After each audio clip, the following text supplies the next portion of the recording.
Hey guys, so in today's video, we're going to be talking about foot fractures.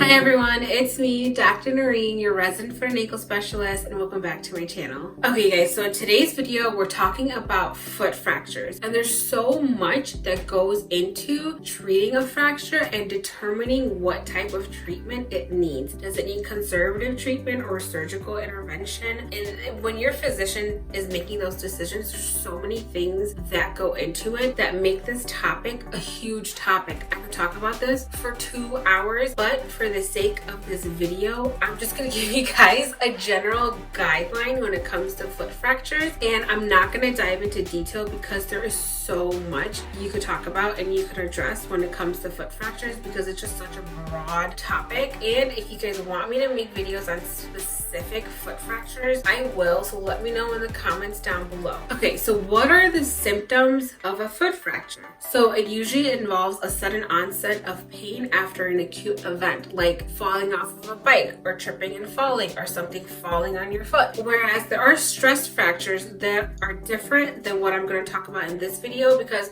a stress fracture is a fracture that happens because of repeated stress or strain on the same bone over time, but we're not going to talk about that in this video. I can make a different video about stress fractures in particular, but today we're not going to talk about that. But I just wanted to address real quick that is a different type of fracture that we're not going to talk about in this video. So we're going to talk about that fracture that happens real quick. All of a sudden you feel that onset of pain and you're like, oh my god, I think I did something, I broke something.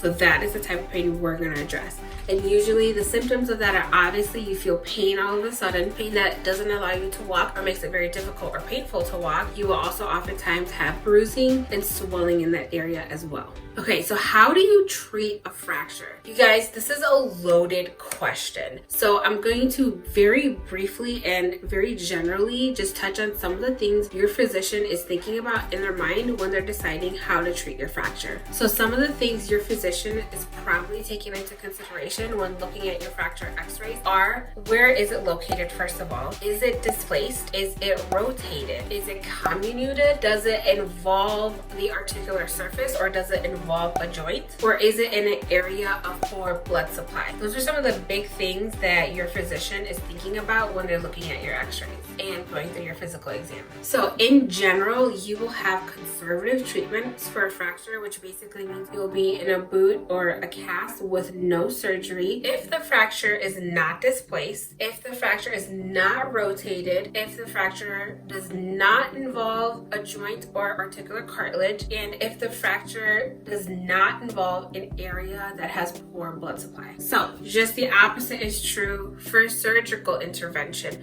You will in general need surgical intervention if the fracture is significantly displaced, significantly rotated, if it does involve an articular surface or cartilage, if it is in a place of poor blood supply. So how long does it take for a fracture to heal, aka how long is your recovery process going to be? Basically 6 to 8 weeks. Bone takes 6 to 8 weeks to heal. So whether you have conservative treatment or surgical intervention, in general, you will be being treated by your physician for 6 to 8 weeks because that's how long it's going to take your bone to heal. Now, if you're a smoker, if you're diabetic, if you have a complicated medical history, it might be longer. So what can you do at home to speed up your recovery process? The most important things you guys can do are ice, elevate, listen to your physician, listen to their instructions, and adhere to your weight bearing status. So if you're non-weight bearing, don't put any weight on that foot. If you're heel weight bearing, only put weight on that heel. So the icing and the elevating will help decrease that swelling and help control that pain. And just listen to your physician and make sure you're doing the things that